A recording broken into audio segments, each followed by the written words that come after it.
এই কি অবস্থা? আরে না, তোমার অবস্থা তোমাদের কোনো খোঁজ খবরই নাই কে? বিয়ে শাদী করে পুরো চেঞ্জ হয়ে গেছো নাকি? কি কইতে চাস বেটা তুই? আমি কি বউ পাগলা নাকি? এই যে আজকে আইলাম, তোরা তো যাস না দেখা করতে। হ্যাঁ, তোমার শুধু শুক্রবার হইলে শুধু দেখান যা। যাক মামা, ওইসব কথা সব বাদ দে। বয়স তো কম হইতাছে না, বিয়া শাদী করানো লাগবে না, ভূমি তো সব বাইরে যেতেছে তোর। বিয়াটা কর। তুই তো মা বিয়ে করছিস না? হ্যাঁ, তাহলে তোর বিয়ে রিভিউটা দে তো। তোর বিয়ার রিভিউ লাগবে? তুই এর আগে কইবি না তোর মামা বিশ্বাস কর বিয়া করে এত ভালো আছি, বউ প্রত্যেকদিন মনে করে যে রাত্রে খাওয়াই দেয়, তারও মনে করে যে কি আদর যত্ন যে করে বন্ধু তোরে বন্ধু,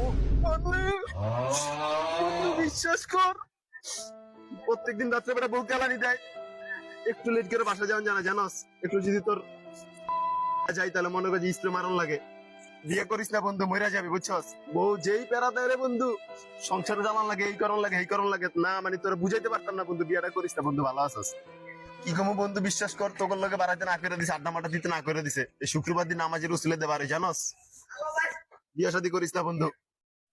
রে বেটা, তোর জিগেলে পরে তোরা দেশ বিয়ের বেড রিভিউ, আর তোরা খালি প্যারা দেশ যে বিয়ে করো না কে, বিয়ে করো না কে, খালি বন্ধু বান্ধব খালি হোক আমার দাম দেয় থাও না।